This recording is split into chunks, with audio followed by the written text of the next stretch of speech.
والسلام على أشرف الأنبياء والمرسلين وعلى آله وصحبه أجمعين. Amma ba'd. Ini mari sama-sama kita menghayati hadis yang diriwayatkan oleh Ibnu Mas'ud radhiyallahu ta'ala anhu. An Ibnu Mas'ud radhiyallahu anhu, Abdullah bin Mas'ud an Nabi sallallahu alaihi wasallam qala inna as-sidqa yahdi ila al-birri wa innal birra yahdi ila al-jannati wa inna ar-rajula la yasduqu hatta yuktaba 'inda Allah wa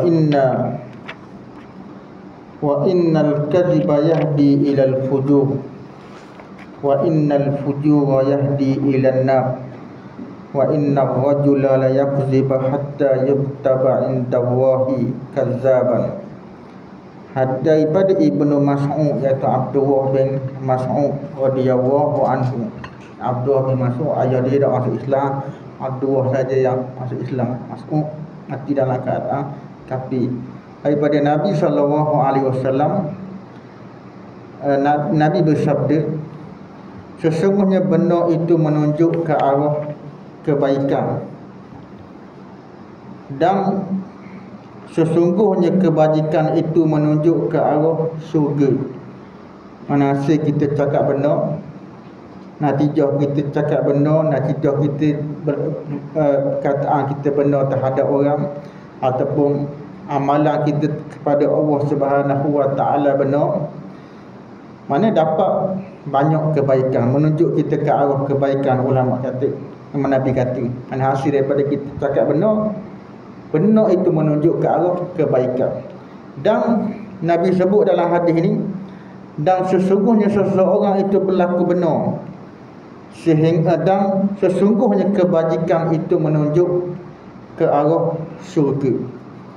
Ana hasil kita dan kebaikan, hasil daripada benar dapat, mana benar tu menunjuk ke arah kebaikan, mana dapat kebaikan yang banyak, dan kebaikan itu, kebajikan itu menunjuk ke arah syurga, dapat syurga Allah Subhanahu wa taala. Ana martabat benar ni martabat yang tinggilah di sisi Allah Taala. Mana Allah Taala disebut di dalam ayat Al-Quran, wa man yuti'illaha wa rasul fa ulaika ma'al ladzina an'ama Allahu 'alaihim. Sesiapa yang mentaati Allah dan Rasul, maka mereka itulah bersama dengan orang yang Allah Ta'ala beri nikmat ke atas mereka. Siapa dia Allah Ta'ala beri nikmat ke atas mereka? Iaitu daripada Nabi-Nabi. Itu pakat bila orang itu mentaati Allah dan Rasul, mereka akan bersama dengan Nabi-Nabi alaihi wassalatu wassalam.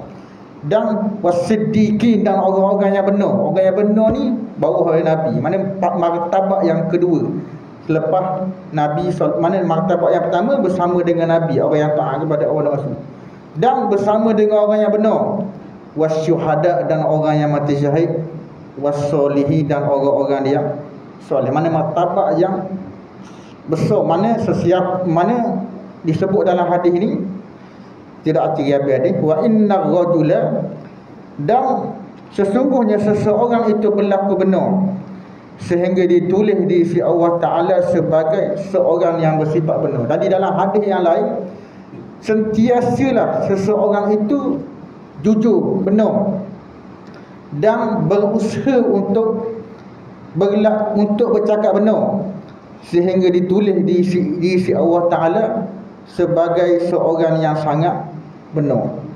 Martabat yang paling tinggi sekali lah selepas martabat Nabi-Nabi alaihi wassalatu wassalam. Nak dapat pahala di sisi Allah Ta'ala sebagai orang yang benar, sangat payahlah.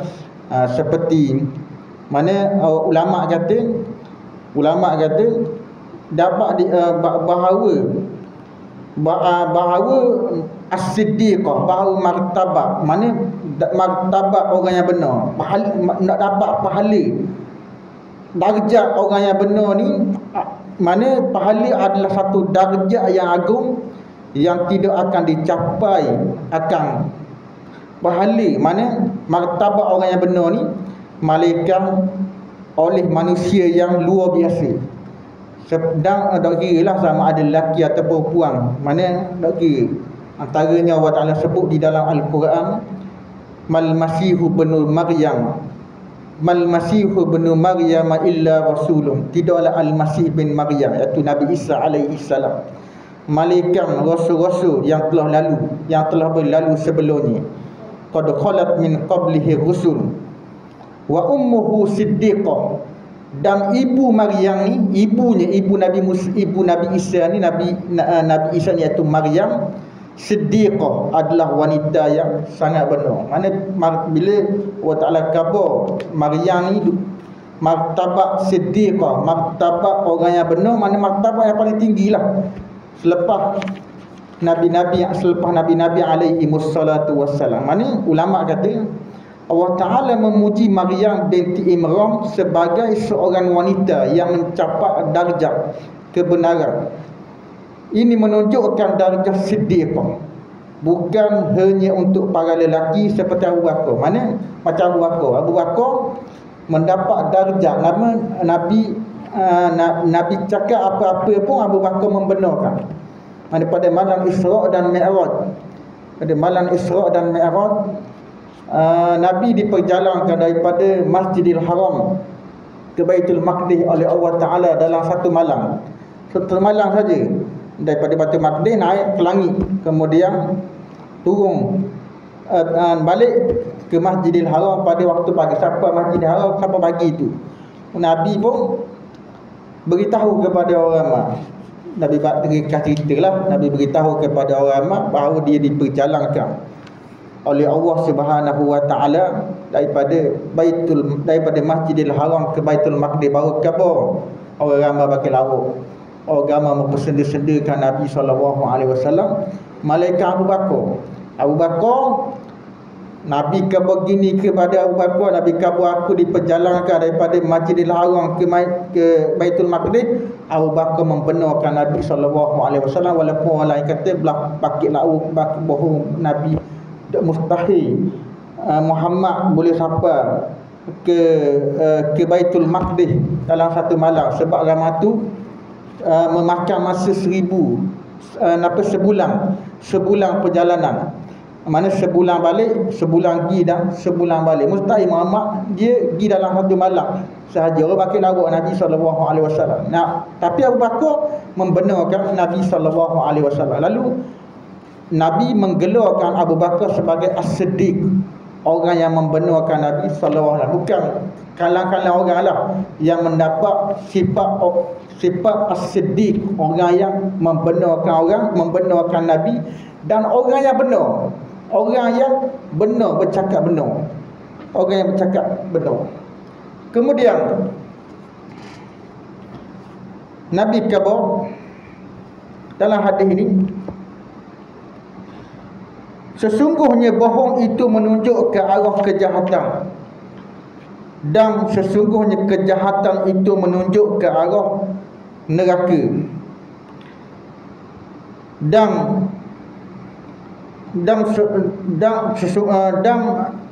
sesungguhnya seseorang itu berlaku bohong sehingga ditulis di sisi Allah Ta'ala sebagai seorang pembohong. Antara perbohongan yang paling besar, antara ulama mengatakan bohong ni di antara, sebahagian ulama katalah di antara dosa yang sangat besar di sisi Allah Subhanahu wa Ta'ala. Sebab apa? Sebab Nabi menjanjikan orang yang bercakap bohong, orang yang bercakap pelawak, bila selalu bercakap pelawak, Allah Ta'ala tulis di isi dia orang ni sebagai pembohong, sebagai pendusta. Ini selalu sangat cakap pelawak.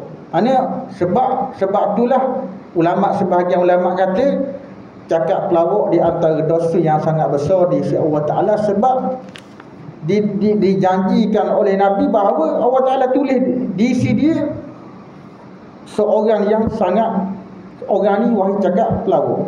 Dan di antara pelawak dosa, mana di antara pelawak yang paling besar dosa dia, ulama kata antaranya ialah berdusta, bersumpah nak mengambil harta orang dengan secara batil.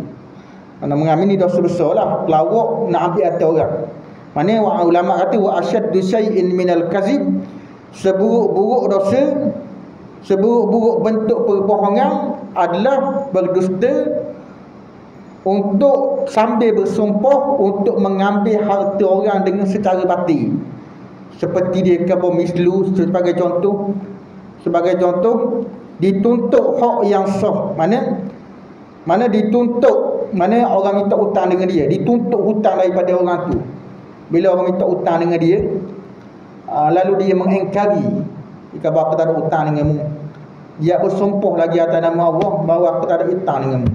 Jika tak pada dia ada hutang dengan orang, ada hutang dengan 200-300, mana memakan harta orang, siap bersumpah aku tak ada hutang dengan dia, antara perbohongan yang paling teruk sekali.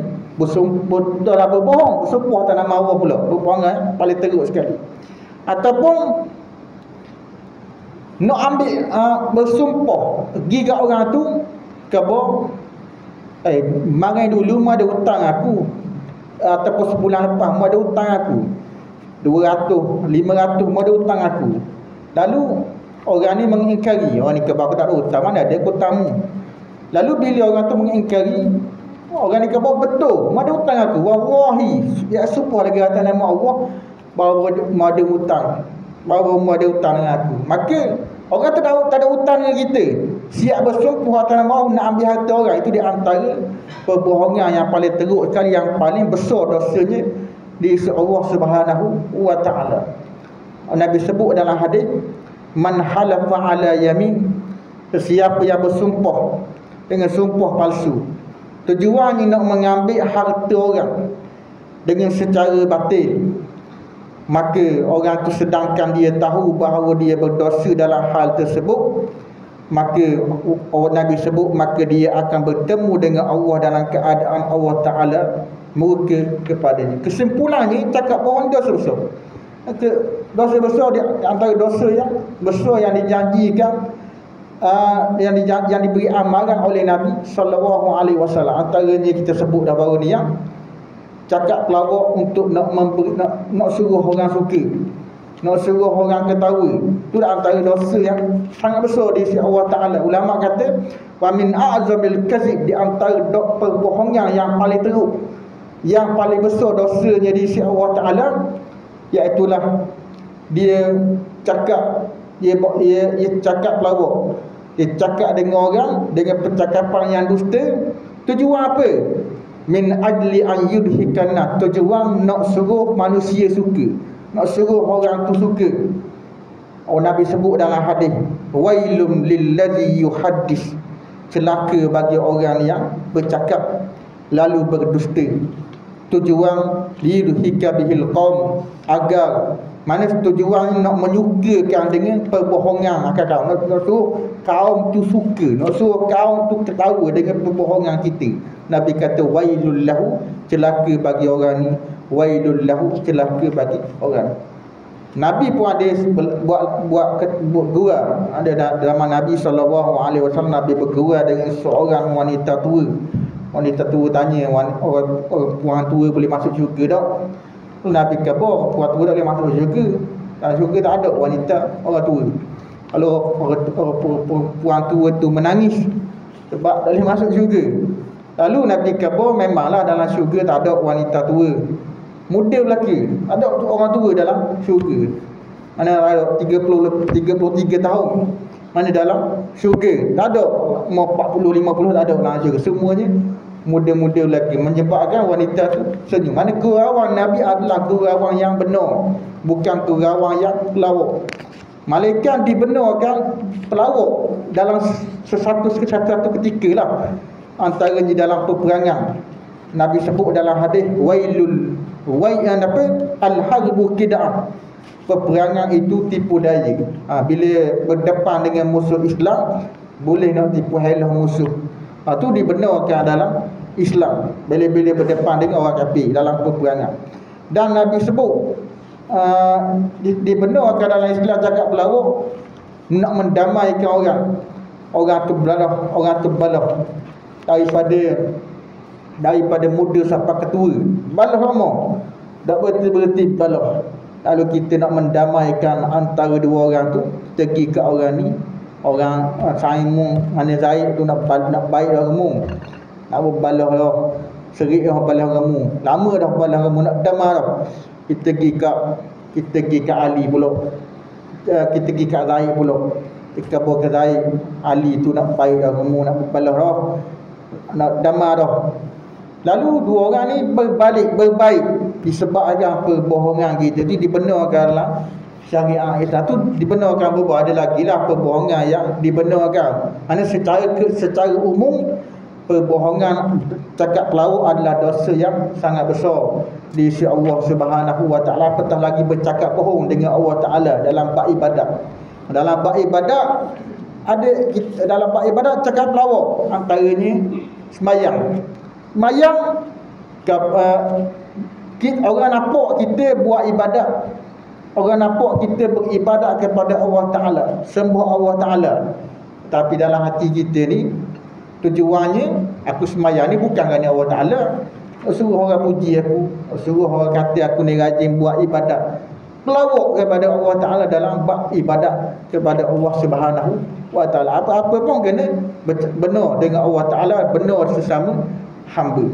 Kemudian antara hadis bab benar lagi, Nabi sebut an ibni Muhammad Al-Hasan bin Ali bin Abi Talib radhiyallahu anhuma qala hafiztu min Rasulillah sallallahu alaihi wasallam da' ma yuribuka ila ma la yuribuka fa inna as-sidqa tama'ninah wal kadhiba ghibatan wal kadhiba ghibatun. Daripada Abi Muhammad Al-Hasan bin Ali bin Abi Talib. Al-Hasan bin Ali adalah cucu Nabi SAW. Hasan anak Sayyidina Ali radhiyallahu ta'ala anhu. Hasan bin Ali bin Abi Talib radhiyallahu anhuma qala, berkata Hasan, hafiztu min Rasulillah, aku menghafaz daripada Nabi sallallahu alaihi wasallam. Nabi kata, Nabi bersabda, tinggalkanlah apa yang meragu kamu kepada apa yang tidak meragu kamu. Apa yang meragu kamu tinggal kepada apa yang tidak meragu kamu. Dan seperti contoh kita dalam bab baju, kalau ada perkara syubhah ke perkara kesamaran, kita berasa sama benda tu haram ke tak haram, kita kena tinggal terhadap perkara yang tidak meragukan. Sebagai contoh dalam bab baju terkena najis, baju orang kita ni terkena najis, kita tahu baju tu kita tu terkena najis, tapi kita tak tahu sama ada baju bahagian depan terkena najis, bahagian belakang terkena najis. Lalu kalau kita basuh baju bahagian depan, kita mari ragu-ragu dalam hati, bahagian belakang suci tak ni, bahagian belakang, sebab kita tak tahu najis bahagian depan ke bahagian belakang. Kalau kita basuh bahagian depan, mari ragu-ragu dalam hati, bahagian belakang suci tak, kena najis tak bahagian belakang. Kalau kita basuh bahagian belakang, kita mari rasa ragu-ragu lepas kita basuh bahagian belakang, bahagian depan suci tak, kena najis tak. Maka jalan nak berhati-hati, nak menghilangkan keraguan yang ada dalam hati kita basuh belakang baju, bahagian depan, bahagian belakang, baru hilang keraguan yang ada dalam hati kita. Begitu juga dalam sembahyang, dalam mazhab Syafi'i, kalau kita syok dalam sembahyang kita, sembahyang 2 ke 3, sebagai contoh dalam sembahyang isyak, sebagai contoh 3 ke 4, ulama mengatakan kita kena ambil yang paling kurang.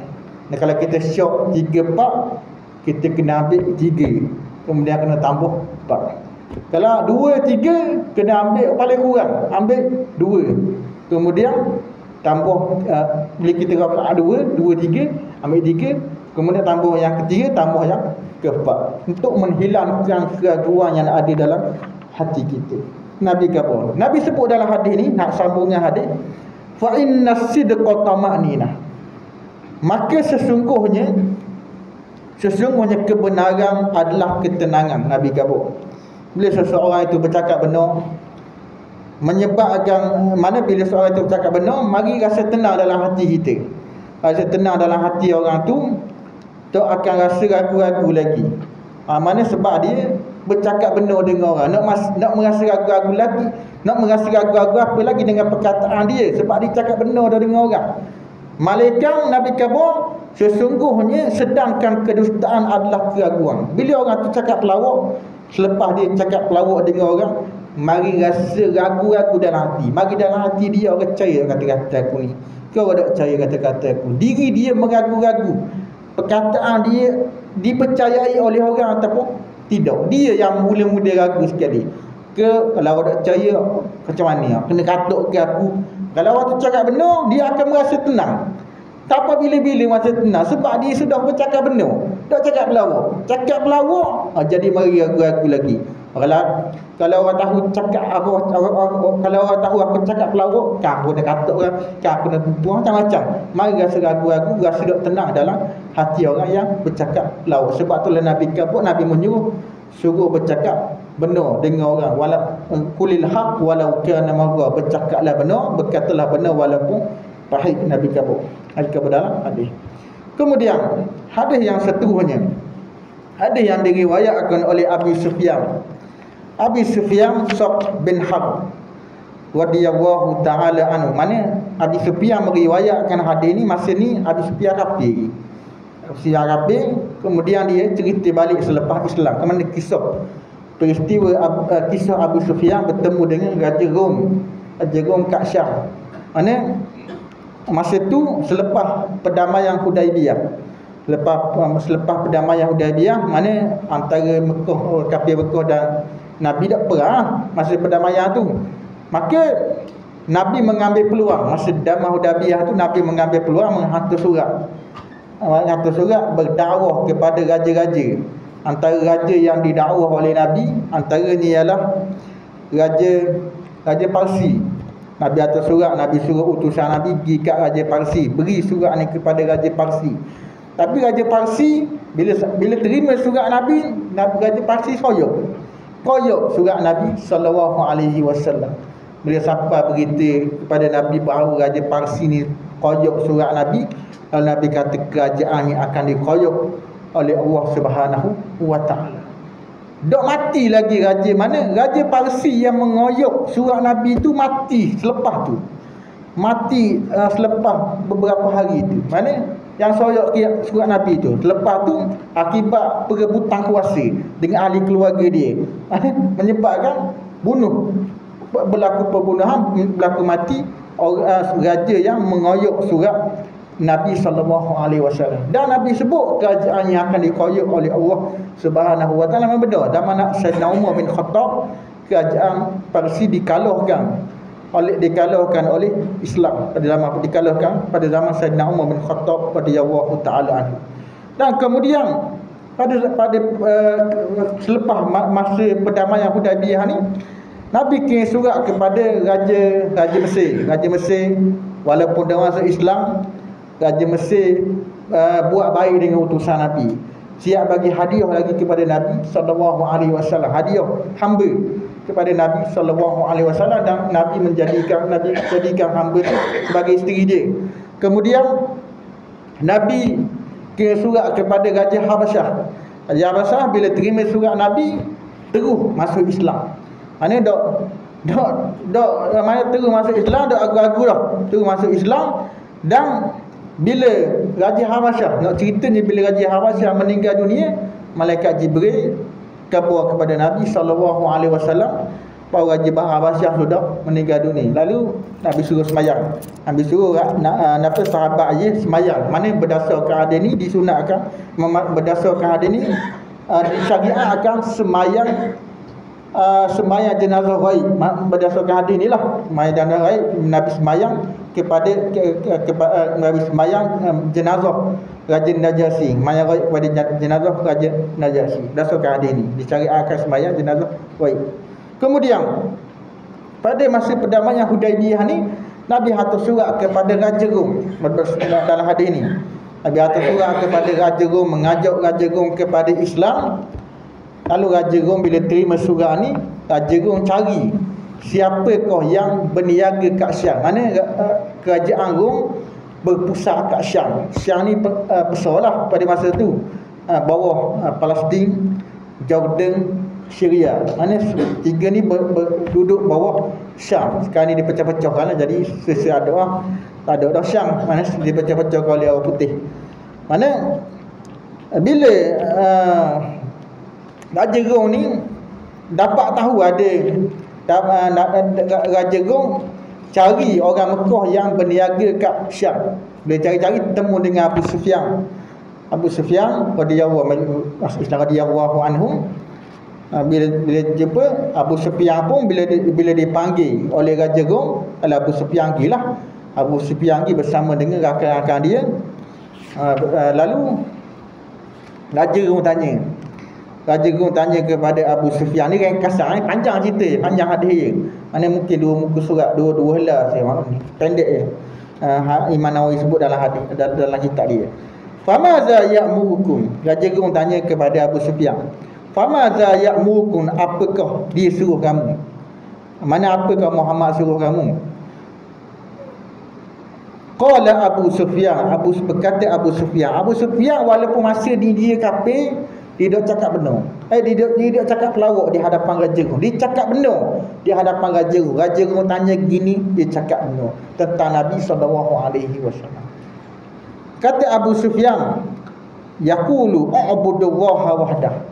Sembahlah olehmu sahaja. Sembahlah olehmu. Mana a'budullaha wahdah, mana sembahlah olehmu akan Allah sahaja.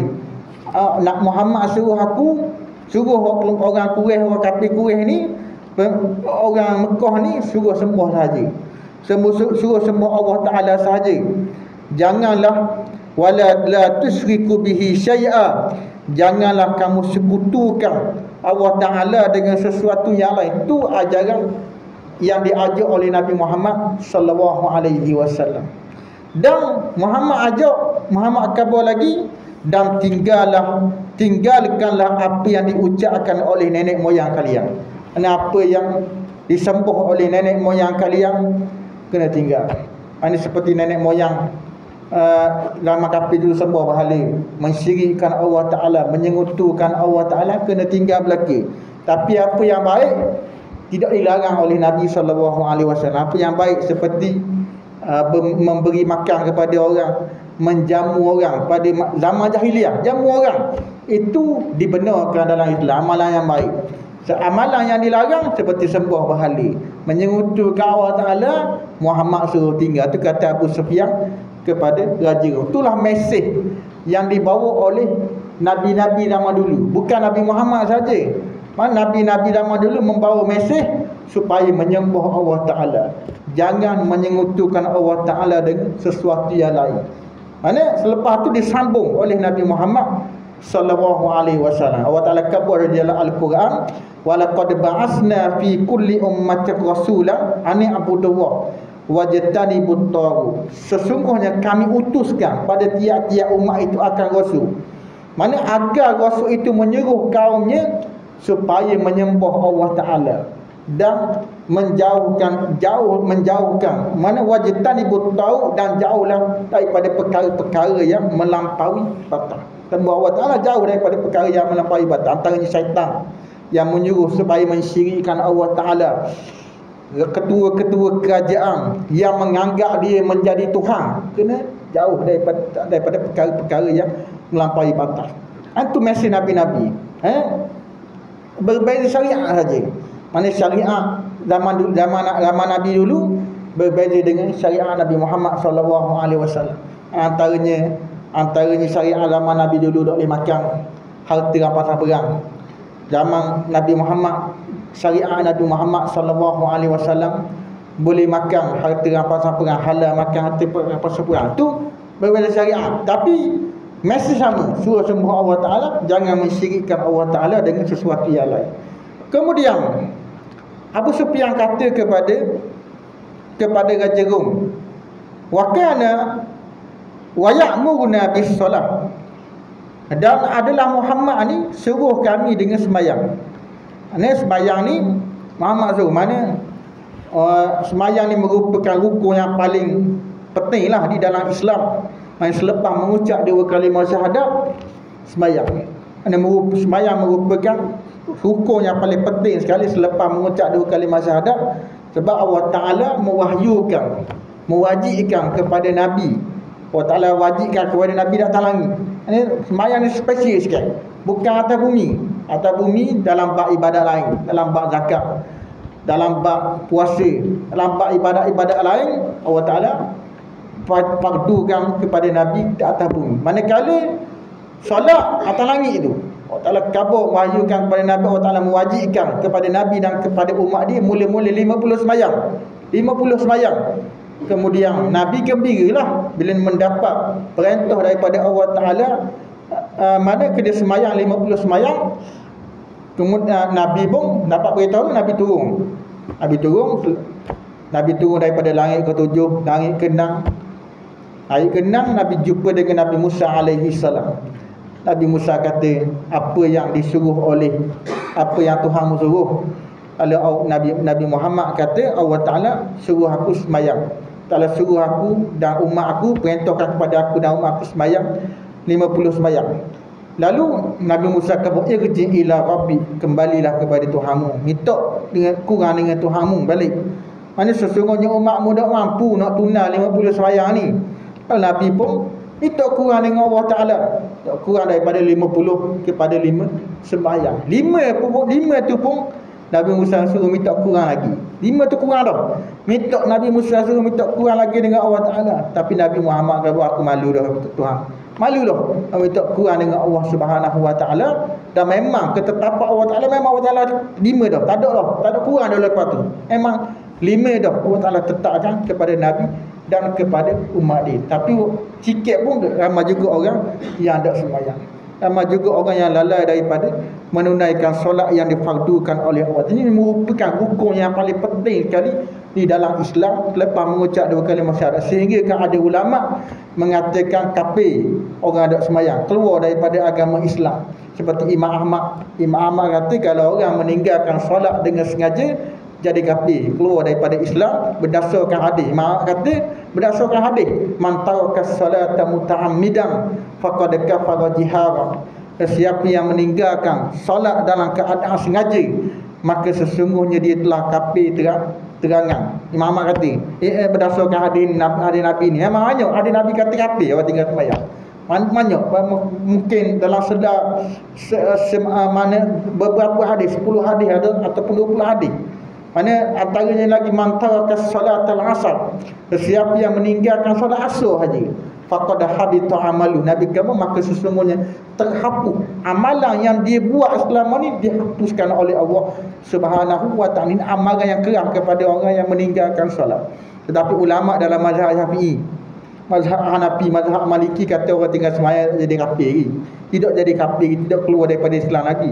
Kafir ni berdasarkan hadis ni, kafir kupun iman, bukan kafir yang keluar daripada Islam. Kupun iman, tidak berterima kasih di atas nikmat yang diberikan oleh Allah Ta'ala. Maka itu yang dimaksudkan kafir dalam hadis. Tapi dosa besar lah, paling besar sekali dosa di sisi Allah Ta'ala, dosa orang yang meninggalkan solat lebih besar daripada dosa-dosa lain. Dosa zina, dosa mencuri, dosa apa-apa, orang tinggal sembahyang lebih besar dosa daripada orang tu. Sebab dia telah buat jenayah. Ia sebagai penjenayah, buat jenayah kepada Allah. Orang mana orang tinggal sembahyang, orang yang buat jenayah kepada Allah Ta'ala. Mana betapa teruknya orang yang meninggalkan solat. Nah, habis sembahyang kabur adalah Muhammad ni suruh kami sembahyang. Kemudian Abu Sufyan kabur kepada Raja Rom. Wasidiki, suruh cakap benar. Muhammad ni suruh kami bercakap benar.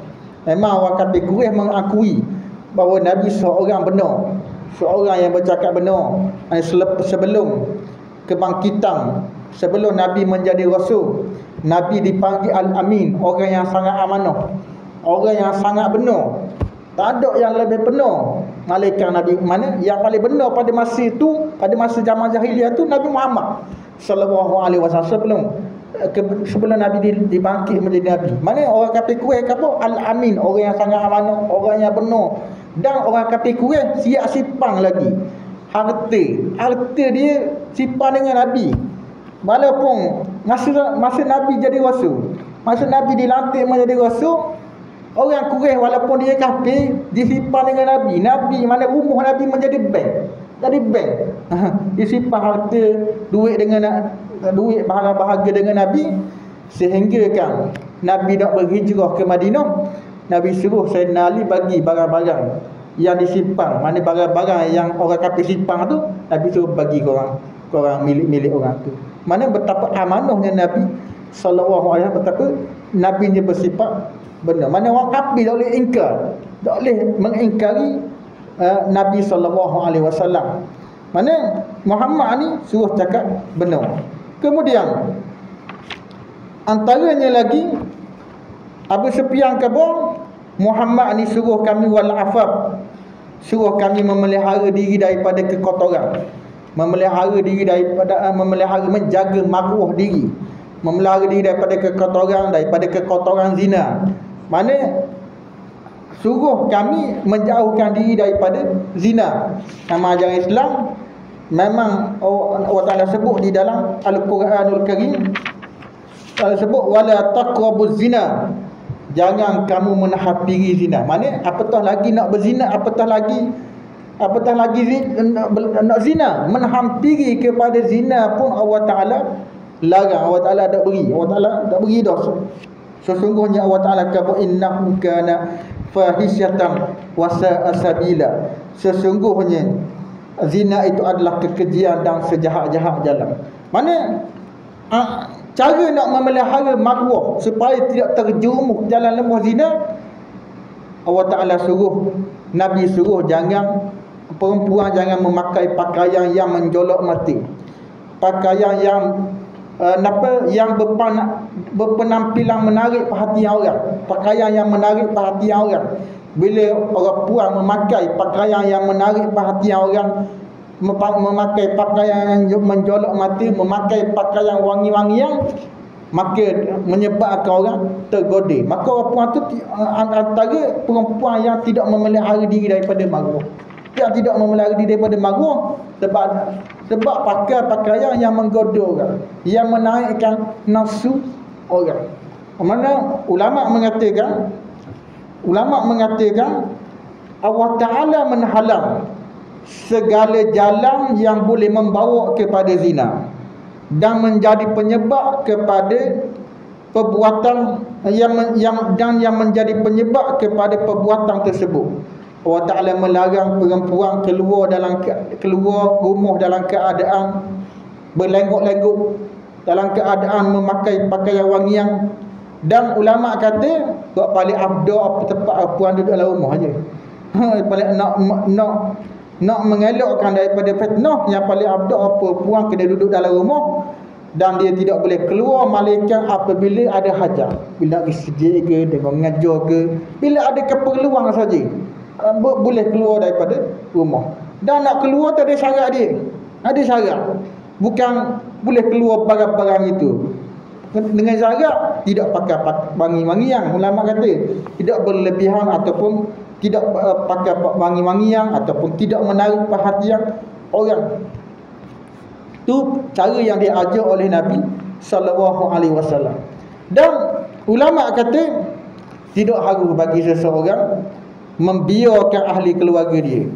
Mana bila kita tengok ahli keluarga di kita ni pakai pakaian seksi seperti isteri kita lah, kita pakai pakaian seksi, pakai pakaian yang menjolok mati, nak keluar rumah, kita tahu dah kita pakai pakaian menampakkan bentuk tubuh seksi, kita tidak boleh membiarkan isteri kita keluar dalam keadaan pakai pakaian itu, tak boleh biar.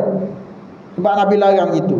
Sama ada isteri kita pun ataupun adik-beradik kita ke, Tak boleh membiarkan keluar rumah dalam keadaan tidak mengikut syariat Allah Subhanahu wa taala. Kalau nak keluar rumah, ikut syariat Allah taala. Pakai pakaian yang tidak menjolok mati. Nah, pakai pakaian gitu boleh menyebabkan berlaku zina lah. Boleh menyebabkan terjerumus ke dalam lembah zina. Orang jadi fitnah dengan dia. Orang jadi fitnah dengan orang puan tu. Mana disebut di dalam hadis Nabi SAW, Nabi sebut sinfani min ahlina, dua golongan di kalangan ahli neraka. Nabi sebut antaranya ialah perempuan yang memakai pakaian nampak macam pakai pakaian tapi pada hakikatnya bertelanjang. Bagi contoh, pakai pakaian yang nipis sangat, nampak dalam dia, nampak betul tubuh dia. Maka Nabi sebut dalam hadis ni, Nabi khabar orang ni tidak boleh bau syurga. Golongan mana dua di kalangan ahli neraka, dan orang ni tidak boleh bau syurga Allah Subhanahu wa taala. Ini amaran daripada Nabi sallallahu alaihi wasallam. Mana Abu Sufyan khabar kepada Nabi suruh menjaga maruah, memelihara diri daripada kekotoran, dan memelihara diri daripada meminta-minta dengan orang. Mana ada dua, memelihara diri daripada kekotoran ni, memelihara diri daripada terjerumus ke dalam lembah zina. Kemudian memelihara diri daripada meminta-minta dengan orang. Mana dia ada duit dah, ada kemampuan, ada duit, ada kerja, ataupun ada kemampuan rakuh lagi, tapi tak minta dengan orang, minta duit orang. Kalau tak ada duit sungguh dah apa. Kalau tak ada duit sungguh, kalau aku tak minta duit dengan orang, menyebabkan aku lapar, menyebabkan aku jadi binasa, menyebabkan tak ada duit nak bayar rumah sewa sebagai contoh. Mana kalau aku tak minta duit orang, menyebabkan rumah sewa aku ditarik, mana tak boleh duduk nampak dah. Dah apa, minta sekadar kemampuan kita. Yang tak bolehnya ulama kata, ulama khabar meminta dengan orang adalah suatu kehinaan. Tak boleh minta dengan orang. Nabi larang minta dengan orang. Mana ulama kata fala yajuzu an tas'ala ahadan, tidak harus meminta dengan seseorang kecuali dalam hal yang sangat diperlukan. Hal yang sangat diperlukan, seperti contoh orang tu dalam keadaan terdesak, dalam keadaan memerlukan sesuatu. Kalau aku tak minta, nescaya aku binasa, nescaya aku hilang nyawa. Kena minta dengan orang. Apa minta dengan orang? Mana kalau tanpa hajat tidak ada keperluan, maka meminta itu diharamkan, tak boleh minta. Mana disebut di dalam hadis Nabi sallallahu alaihi wasallam, pada hari kiamat kelak, orang yang suka meminta-minta dengan orang ni, mana daging muka dia luruh, daging muka dia habis luruh. Mana habis luruh, dan nampak tulang. Dan bila orang lain tengok, orang yang duduk di padang mahsyar tu tengok, ni orang minta dengan orang ni, habis daging muka dia luruh habis. Ni antara jenis kategori orang yang suka meminta dengan ni. Amaran Nabi sallallahu alaihi wasallam, Nabi sebut dah apa yang berlaku pada hari kiamat kelak terhadap orang yang suka meminta dengan orang. Kemudian Abu Sufyan khabar, yang akhirnya Abu Sufyan khabar kepada Raja Rom. Dia khabar kepada Raja Rom, Nabi suruh pergi silaturahim, suruh menjaga menghubungkan kekeluargaan dengan orang. Jangan putus silaturahim dengan adik-beradik. Dengan mak ayah memang wajib dah tanggungjawab ke atas anak, kena jaga mak ayah. Tu antara tanggungjawab anak terhadap mak ayah. Kalau mak ayah sakit, kena jaga mak ayah dia. Tidak boleh tinggal mak ayah dia kat rumah kebajikan ke, tu tak boleh. Sebab tanggungjawab anak kena jaga mak ayah. Kalau mak ayah susah, kena beri duit, beri bantuan kepada mak ayah. Tanggungjawab anak kepada mak ayah. Tu nombor satu, mak ayah. Kemudian memang sebab ada juga orang yang membelakangkan mak ayah. Membelakangkan mak ayah dok cara, dok pergi tengok, dok pergi ziarah. Mentang-mentang adik tu seorang jaga mak ayah dia. Mana adik tu seorang jaga. Dahlah adik puang. Adik puang jaga. Adik laki tak jaga. Adik puan tak ada mana adik puan tak ada tanggungjawab. Dan itu lo jaga lah ayah dia. Tapi mentang-mentang orang tu jaga ayah, dok jenguk ayah, tak ada tanggungjawab sikit dengan ayah dia. Tak ada yang rasa dok jenguk pun ayah, dok tolong jaga pun ayah. Lok ke adik puan. Maka tak boleh lagi tu. Mana sebab tanggungjawab dia, tanggungjawab atas anak lelaki, bukan ke atas anak puan. Ni berlakulah dalam ada juga dalam masyarakat. Bila adik puan jaga, pakai lok itu, pakai lok gitu je, dok jaga mak ayah. Tanggungjawab kena atas anak lelaki, kena jaga mak ayah. Kena beri nafkah kepada mak ayah kalau ayah susah ke, ayah tak ada duit ke, ayah sakit, kena jaga. Kemudian yang kedua, kena menghubungkan silaturahim dengan adik-beradik. Jangan putus silaturahim dengan adik-beradik, dengan pok dara. Antaranya kalau adik-beradik susah, kena beri bantuan ke adik-beradik. Mana putus hubung silaturahim senang je. Nanti kalau adik-beradik dah jauh, telefon adik-beradik, tanya khabar adik-beradik. Tu cara menghubungkan silaturahim dengan pok dara, dengan adik-beradik. Jangan putus silaturahim, sebab Nabi kabur dalam hadis, la yadkhulul jannah qati'ur rahim. Tidak masuk syurga orang yang memutuskan silaturahim. Ini amalan Nabi sallallahu alaihi wasallam. Dan Abu Sufyan inilah yang diajar, yang disuruh oleh Muhammad sallallahu alaihi wasallam.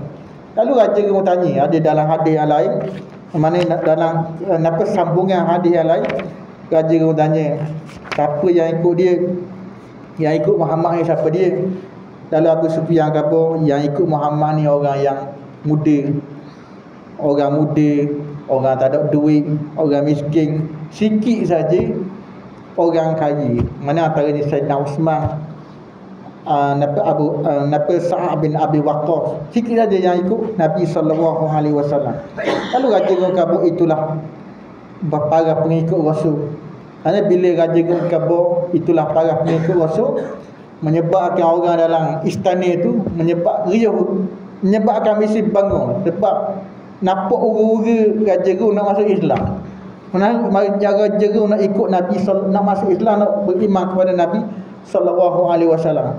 Bila raja orang tengok orang misi bangun dalam istana, lalu raja orang kata, aku nak berangsur dalam agama ni.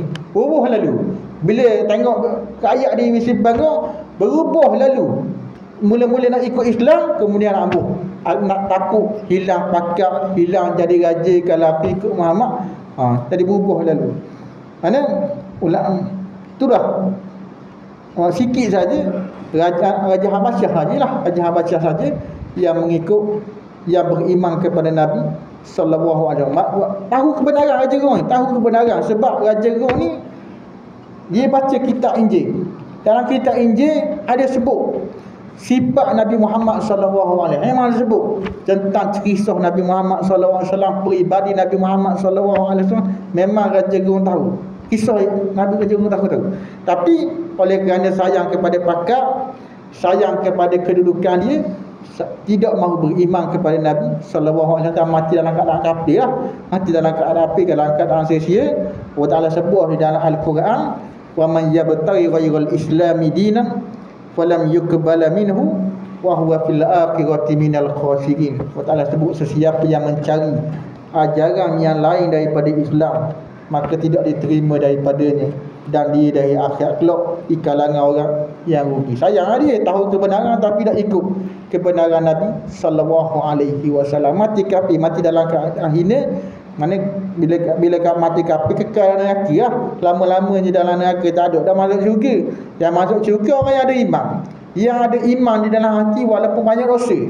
Banyak dosa sekalipun, kalau ia ada iman, kalimah asyhadu an la ilaha illallah wa asyhadu anna muhammadar rasulullah, dia akan masuk syurga Allah Ta'ala walaupun diazab di dalam neraka buat sementara waktu. Maka masuk syurga Allah Ta'ala. Ini akhirat nanti tak ada puak lain. Puak ada dua puak lagi, fariqun fil jannah wa fariqun fis sa'i. Satu golongan dalam syurga, satu golongan neraka. Golongan yang ikut Islam, yang beriman kepada Nabi, masuk syurga. Golongan kafir, tak kira lah orang Kristian ke, orang Yahudi ke, orang semua berhala ke, dok kiri masuk dalam neraka Allah Subhanahu wa taala. Tu peringatan amaran Allah Subhanahu wa taala di dalam Al-Quranul Karim. Saya cukuplah. Sekadar pada malam ini minta maaf banyak-banyaklah kalau ada salah dan silap. Wa akhiru da'wana anil hamdulillahi rabbil alamin.